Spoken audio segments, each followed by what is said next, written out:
نحمدہ ونصلی ونسلم علی رسولہ الکریم والصلاة والسلام علی سید الانبیاء والمرسلین وعلی آلہ واصحابہ اجمعین۔ قال اللہ تبارک و تعالی فی القرآن المجید والفرقان الحمید اقم الصلاۃ طرفی النہار وزلفا من اللیل ان الحسنات یذہبن السیئات۔ آج مومن کی معراج ہے۔ یوں تو اللہ رب العزت کی طرف سے اتنے نماز کا ذکر فرمایا ہے، اتنی دفعہ اتنے اہتمام کے ساتھ کسی دوسری عبادت کا ذکر نہیں ملتا۔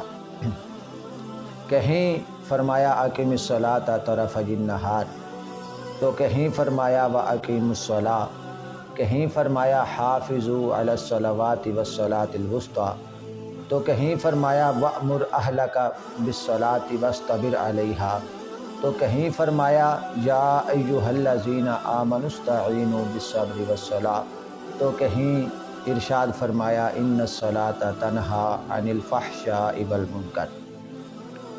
الغرض نماز اسلام کے بنیادی ارکان میں سے ایک اہم رکن ہے، اور اس کو الصلاۃ عماد الدین، دین کا ستون بھی قرار دیا گیا ہے۔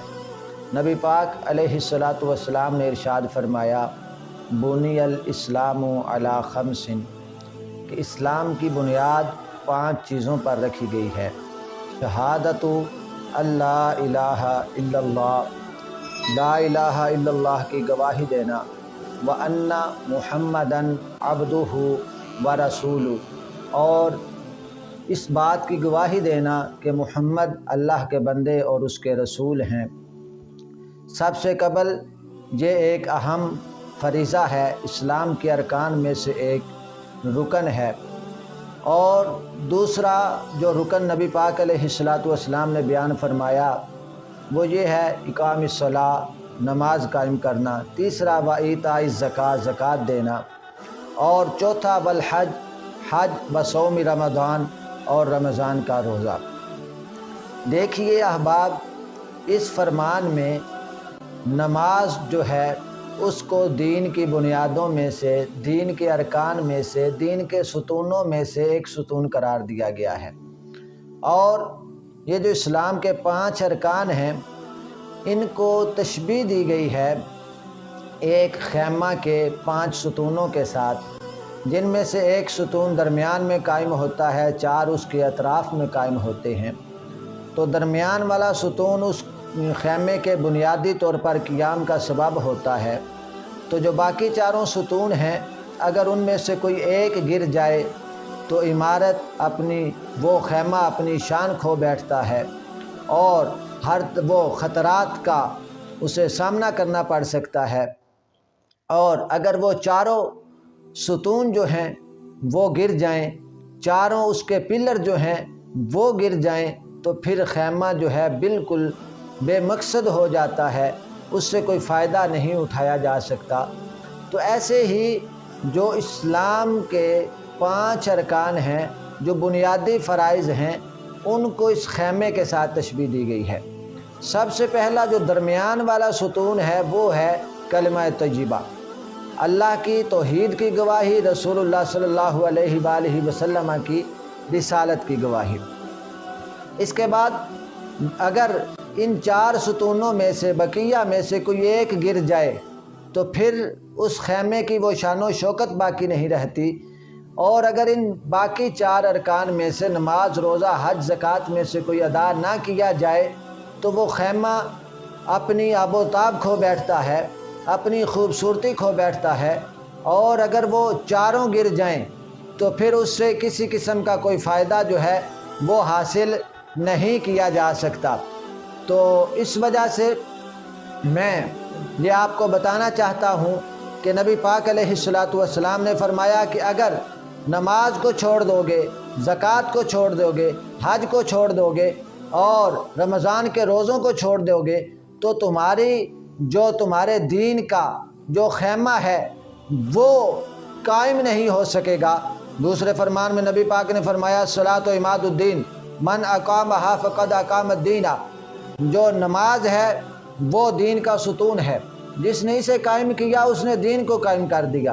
وَمَن تَرَكَهَا فَقَدْ هَدَمَ الدِّينَ، جس نے اس ستون کو چھوڑ دیا، نماز کو چھوڑ دیا، اس نے اپنی دین کی عمارت کو گرا دیا۔ دیکھیے پھر آپ نماز کے بارے میں کہا جاتا ہے کہ نماز مومن کی معراج ہے۔ اس کا پس منظر کیا ہے، اس کے پیچھے اس کا بیک گراؤنڈ کیا ہے؟ وہ یہ ہے کہ نبی پاک علیہ السلام جب معراج کی رات تشریف لے گئے تو اللہ رب العزت نے باقی نعمتوں کے ساتھ، باقی عنایات کے ساتھ جو سب سے بڑا کرم فرمایا وہ یہ فرمایا کہ نبی پاک علیہ السلام کو اپنی زیارت سے مشرف فرمایا، اپنی ہم کلامی سے مشرف فرمایا۔ تو نبی پاک علیہ السلام نے فرمایا کہ اگر میرے امتی کو شوق ہو کہ وہ بھی رب کی زیارت دیدار کرنا چاہے، رب سے ہم کلام ہونا چاہے، تو نبی پاک علیہ السلام نے فرمایا، آپ سب جانتے ہیں کہ آپ نے فرمایا کہ نماز ایسے پڑھو گویا کہ تم خدا کو دیکھ رہے ہو، اور اگر یہ یقین، یہ بات دل میں راسخ نہ ہو سکے تو اتنا یقین ضرور ہونا چاہیے کہ میرا خدا مجھے دیکھ رہا ہے۔ تو دیکھیے کہ وہ جو اللہ رب العزت نے انعام نبی پاک علیہ السلام پر معراج کی رات اپنے پاس بلا کر فرمایا، سب سے بڑا جو تحفہ عطا فرمایا، سب سے بڑا جو کرم فرمایا اپنے دیدار کا اور ہم کلامی کا، جب بندہ نماز میں ہوتا ہے، وہ جو معراج میں نبی پاک کو عرش پر بلا کر جو آپ کو شرف عطا فرمایا، یہ دونوں نعمتیں، یہ دونوں عنایات اللہ رب العزت ایک نمازی کو بھی عطا فرما دیتا ہے۔ اس وجہ سے نماز کو مومن کی معراج کہا گیا ہے۔ باقی جتنی بھی عبادات ہیں وہ ساری اس وقت فرض ہوئیں جب نبی پاک علیہ السلام زمین پہ تشریف فرما تھے، لیکن جب نماز کے فرض کرنے کا وقت آیا تو اللہ رب العزت نے اپنے محبوب کو اپنے پاس عرش پہ مہمان بلا کر نماز کا تحفہ عطا فرمایا۔ جناب ابو ذر غفاری رضی اللہ تعالیٰ عنہ آپ فرماتے ہیں کہ نبی پاک علیہ السلام ایک باغ میں تشریف لے گئے، پت جھڑ کا موسم تھا، پتے جھڑ رہے تھے درختوں کے۔ آپ نے ایک ٹہنی پکڑی، مجھے بلایا، ٹہنی کو ہلایا، ہلانے کے بعد وہ پتے جو ہیں وہ گرنے لگے۔ نبی پاک علیہ السلام نے فرمایا، ابو ذر تم جانتے ہو کہ جب بندہ نماز پڑھتا ہے تو ایک نمازی کے گناہ کیسے جھڑتے ہیں؟ آپ فرماتے ہیں میں نے عرض کیا یا رسول اللہ آپ ہی ارشاد فرمائیے۔ تو نبی پاک علیہ السلام نے فرمایا کہ جیسے اس ٹہنی سے پتے جھڑ گئے ہیں آسانی کے ساتھ، ایسے ہی جب کوئی بندہ رب کی بارگاہ میں سجدہ ریز ہوتا ہے، سر بسجود ہوتا ہے، تو اللہ رب العزت اپنے اس بندے کے گناہوں کو معاف فرما دیتا ہے۔ اور جناب عبداللہ بن مسعود رضی اللہ تعالیٰ عنہ فرماتے ہیں میں نے نبی پاک علیہ السلام سے پوچھا یا رسول اللہ آپ کو اعمال میں سے پسندیدہ ترین عمل کون سا ہے، محبوب ترین عمل کون سا ہے؟ تو آپ نے فرمایا کہ 3 اعمال مجھے سب سے زیادہ پسند ہیں، ایک نماز، دوسرا والدین کے ساتھ حسن سلوک، اور تیسرا اللہ کے راستے میں جہاد کرنا۔ اور بہت اہم بات، یہ جو نماز ہے یہ فرشتوں کی عبادت کا مجموعہ ہے۔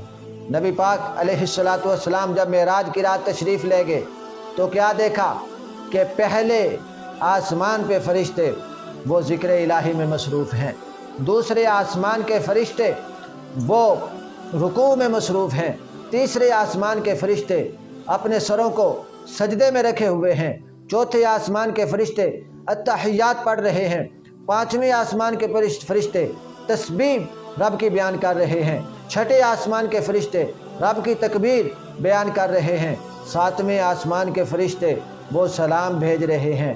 تو نبی پاک علیہ السلام فرماتے ہیں مجھے یہ خواہش پیدا ہوئی کاش اللہ رب العزت میری امت کو ایسی عبادت عطا فرمائے جو ان تمام فرشتوں کی عبادتوں کا مجموعہ ہو۔ تو اللہ رب العزت نے آپ کی دعا کو قبول فرمایا، آپ کی خواہش کو قبول فرمایا اور فرمایا اے میرے محبوب آپ کی امت کو ایسا تحفہ دے رہا ہوں، ایسی عبادت دے رہا ہوں جس میں ذکر بھی ہوگا، جس میں تسبیح بھی ہوگی، جس میں التحیات بھی ہوگا، جس میں رکوع بھی ہوگا، جس میں سجود بھی ہوں گے، جس میں تکبیر بھی ہوگی، جس میں سلام بھی ہوگا۔ کوئی بھی بندہ جب نماز پڑھے گا تو اللہ رب العزت 7 آسمانوں کے فرشتوں کی عبادت کا اسے ثواب عطا فرما دے گا۔ دیکھیں نبی پاک علیہ الصلوۃ والسلام نے فرمایا جب کوئی بندہ نماز پڑھتا ہے تو اس کی مثال ایسے ہی ہے جیسے کسی گھر کے سامنے سے نہر گزر رہی ہو۔ اے میرے صحابہ بتاؤ اگر وہ 5 مرتبہ دن میں اس میں نہائے تو کیا اس کے جسم پر کوئی میل کچیل باقی رہ جائے گی؟ صحابہ نے عرض کیا نہیں یا رسول اللہ 1-2 دفعہ بھی نہانا کافی ہے۔ جو آدمی 5 بار غسل کرے گا دن میں، میل کچیل کا اس کے جسم بدن پر نام نہیں رہے گا۔ تو نبی پاک علیہ الصلوۃ والسلام نے فرمایا ایسے ہی جو بندہ روحانی گندگی لے کر آئے گا، جو اپنے اعمال ہیں ان میں کوتاہیاں ہوں گی، گناہ ہوں گے، خطاؤں کے ساتھ وہ آئے گا، لیکن جب رب کی بارگاہ میں وہ 5 نمازیں ادا کرے گا فَكَذَلِكَ مَثَلُ الصَّلَوَاتِ الْخَمْسِ يَمْحُ اللَّهُ بِهِ الْخَطَايَا، تو ان 5 نمازوں کے صدقے اللہ تعالیٰ اس کے دل کی گندگی کو بھی دور فرما دے گا۔ اور نبی پاک علیہ الصلوۃ والسلام نے فرمایا حُبِّبَ إِلَيَّ مِن دُنْيَاكُمْ ثَلَاثٌ، اے لوگوں تمہاری دنیا میں مجھے 3 چیزیں پسند ہیں، ایک الطیب اچھی خوشبو، دوسرا والنساء ازواج مطہرات، تیسرا وجعلت قرۃ عینی فی الصلاۃ، میری آنکھوں کی ٹھنڈک نماز میں ہے۔ تو دیکھیے ہم سب نبی پاک علیہ الصلوۃ والسلام سے محبت کا دعویٰ کرنے والے ہیں، ہم سب آپ پر جان قربان کرنے کا دعویٰ کرنے والے ہیں، لیکن سوچئے کیا ہم رسول اللہ صلی اللہ علیہ وآلہ وسلم کی روح کو تسکین بھی پہنچا رہے ہیں، ان کی آنکھوں کی ٹھنڈک کا انتظام بھی کر رہے ہیں یا نہیں؟ اس بارے میں ہمیں سوچنا چاہیے۔ وہ نبی جب پیدا ہوئے تو امت کا درد لے کر پیدا ہوئے، جوان ہوئے تو امت کا درد سینے میں موجود تھا، پہلی وحی کا نزول ہوا غار حرا میں، امت کا درد لے کے وہ اپنی راتوں کو سجدوں میں گزارتے رہے، اپنی راتوں کو امت کے لیے قیام میں گزارتے رہے، اور ان کے پاؤں مبارک متورم ہو گئے۔ جب اس دنیا سے ظاہراً وصال کا وقت آیا تو اس وقت بھی امت کا درد سینے میں موجود تھا، اس کا اظہار بھی فرمایا۔ قبر انور میں بھی امت پر نظر رحمت رکھے ہوئے ہیں، دعائیں کر رہے ہیں۔ کل جب حشر کا دن ہوگا اس وقت بھی امت کا درد ان میں موجود ہوگا، جب پل صراط سے گزرنے کا وقت ہوگا اس وقت بھی امت کے بارے میں سوچ فکر ان کے دل میں موجود ہوگی۔ جب حوض کوثر پہ ہوں گے، میزان عمل ہوگا، ہر وقت امت کا خیال سب سے مقدم۔ تو سوچئے کیا ہم بھی اپنے رسول کو راضی کرنے کا سامان کر رہے ہیں یا نہیں؟ صاحب تفسیر روح البیان نے ارشاد فرمایا فَمَنِ ادعى محبت اللہ وخالف سنت نبیہ وهو کذاب بنص کتاب اللہ۔ صاحب روح البیان فرماتے ہیں کہ جو اللہ سے محبت کا دعویٰ کرے اور اس کے رسول کی سنت کی مخالفت کرے، وہ اللہ کی کتاب کی جو نص ہے اس کے مطابق وہ جھوٹا ہے، اپنے دعویٰ میں وہ سچا نہیں ہے۔ لِأَنَّ مَنْ أَحَبَّ آخَرَ يُحِبُّ خَوَاصَهُ الْمُتَّصِلِينَ بِهِ فَهُوَ قانون العشق، کیونکہ جو بندہ جس سے جتنی محبت کرنے والا ہوتا ہے، جتنی عقیدت رکھنے والا ہوتا ہے، اس کے خواص کو وہ اپناتا ہے، ان سے محبت کرتا ہے، اور اس کے ساتھ جو ملے ہوئے ہیں ان سے وہ محبت کرتا ہے۔ لو کانا، کسی شاعر نے کہا لو کانا حبک صادق اللہ طاعتہ لأن المحب لمن يحب مطیع، اگر تو اپنی محبت میں سچا ہوتا تو یقیناً تو ان کی اطاعت کرتا، کیونکہ جو جس سے محبت کرتا ہے وہ اس کا فرما بردار ہوتا ہے۔ سجدہ جو ہے وہ خدا کے قرب کا سبب ہے، خدا کے قرب کا ذریعہ ہے۔ تو دیکھیں نبی پاک علیہ الصلوۃ والسلام فرماتے ہیں کہ آدمی سب سے زیادہ اس وقت اپنے رب کے قریب ہوتا ہے جس وقت وہ اپنی پیشانی کو سجدہ کے لیے جھکا دیتا ہے۔ تو ہم میں سے کون ہے جو اپنے رب کا قرب حاصل نہیں کرنا چاہتا؟ کون ہے جو اپنے رب کے قریب نہیں ہونا چاہتا؟ اور رب بڑا غیور ہے، رب بڑا قادر ہے، رب بڑا رحیم ہے۔ جو اس کی بارگاہ میں ایک بار جھک جائے، جو اپنی پیشانی کو اس کی بارگاہ میں جھکاتا ہے، پھر وہ کسی کے سامنے بھی اس کی پیشانی کو جھکنے نہیں دیتا۔ اور جو اس کی بارگاہ میں پیشانی جھک جاتی ہے، اللہ رب العزت اس کو اتنا سر بلند فرما دیتا ہے، اتنا سرفراز فرما دیتا ہے کہ آسمان کی رفعتیں، آسمان کی بلندیاں بھی اس کی بلندی پر ناز کرنے لگتی ہیں۔ اور نبی پاک علیہ الصلوۃ والسلام نے نماز کو نور بھی قرار دیا ہے، برہان بھی قرار دیا ہے، نجات بھی قرار دیا ہے۔ آپ علیہ الصلوۃ والسلام فرماتے ہیں من حافظ علیہا کانت لہ نورا و برہانا و نجاتا یوم القیامہ، جو نماز کی حفاظت کرے گا یہ کل قیامت کے دن اس نمازی کے لیے نور بھی ہوگی، برہان بھی ہوگی، نجات کا سبب بھی ہوگی۔ وَمَن لَّمْ يُحَافِظْ عَلَيْهَا لَمْ يَكُن لَّهُ نُورٌ وَلَا بُرْهَانٌ وَلَا نِجَاتٌ، اور جو کوئی نماز کی حفاظت نہیں کرے گا تو وہ یہ نماز اس کے لیے نور نہیں ہوگی، برہان نہیں ہوگی، نجات کا سبب نہیں ہوگی۔ وَكَانَ يَوْمَ الْقِيَامَةِ مَعَ فِرْعَوْنَ وَهَامَانَ وَأُبَيِّ بْنِ خَلْفٍ، اور نماز نہ پڑھنے والا، نماز کو چھوڑنے والا، کل قیامت کے دن اسے فرعون کے ساتھ اٹھایا جائے گا، حامان کے ساتھ اٹھایا جائے گا۔ جو حشر ابی ابن خلف وغیرہ بدترین کفار کا ہوگا وہی حشر اس کا بھی ہوگا، وہی انجام اس کا بھی ہوگا۔ نبی پاک علیہ السلام نے فرمایا کہ 2 رکعت نماز پڑھنا مجھے دنیا و ما فیہا سے محبوب ہے۔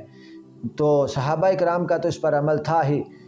مشہور تابعی امام ابن سیرین رحمۃ اللہ تعالی علیہ، آپ نے فرمایا کہ اگر رب مجھے یہ اختیار دے، اے ابن سیرین یا جنت میں چلے جاؤ یا 2 رکعت نماز ادا کر لو، تو میں 2 رکعتی نماز کو جنت میں جانے پر ترجیح دوں گا۔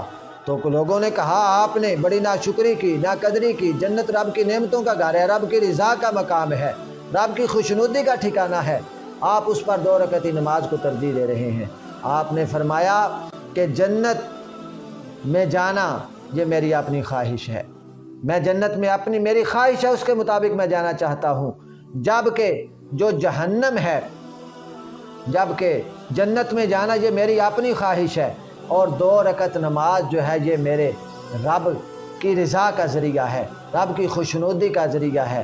اور اسی وجہ سے جو رب کے صوفیاء بزرگان دین وہ ہمیشہ یہ کہتے رہے کہ ہم جہنم سے پناہ اسی وجہ سے مانگتے ہیں کہ یہ رب کے غضب کا مقام ہے، اور جنت کی دعا اس لیے کرتے ہیں کہ یہ رب کے رضا کا ذریعہ ہے۔ تو اس وجہ سے ضرورت ہے اس امر کی کہ نماز کی حفاظت یقینی بنائی جائے، کیونکہ جتنا اہتمام اس کی بیان کرنے میں رب نے فرمایا کسی دوسرے حکم میں نہیں فرمایا، اور رسول اللہ صلی اللہ علیہ وآلہ وسلم نے جس حد تک اس پر مداومت ہمیشگی فرمائی کوئی دوسرا عمل ہمیں ایسا نظر نہیں آتا۔ اور صحابہ کرام رضوان اللہ تعالی علیہم اجمعین کا تو یہ معمول تھا کہ اگر کافر اور مسلم کے درمیان فرق کرنا ہوتا، تمییز کرنی ہوتی، تو آپ کہتے کہ جو نماز نہیں پڑھتا وہ کافر ہے اور نماز پڑھنے والا مسلمان ہے۔ نماز کے ذریعے کافر اور مسلم کی تمییز کر لیا کرتے تھے۔ اور بعض ائمہ اور بعض صحابہ کرام بھی جو نماز کو جان بوجھ کر دانستہ ارادتاً چھوڑے اور اس کے لیے کفر کا حکم لگایا ہے، البتہ احناف کہتے ہیں کہ اس نے کافروں والا کام کیا۔ اس وجہ سے ہر حال میں، ہر صورت میں نماز کی پابندی کرنی چاہیے۔ وہ رب جس نے ہمیں پیدا کیا، ہماری تخلیق کا سبب بھی عبادت کو قرار دیا، وہ ہمیں حکم ارشاد فرما رہا ہے، المختصر یہ ایک سجدہ جسے تم گراں سمجھتا ہے 1000 سجدے سے دیتا ہے آدمی کو نجات۔ دعا ہے کہ اللہ تعالی عمل کی توفیق عطا فرمائے۔ وما توفیقی الا باللہ۔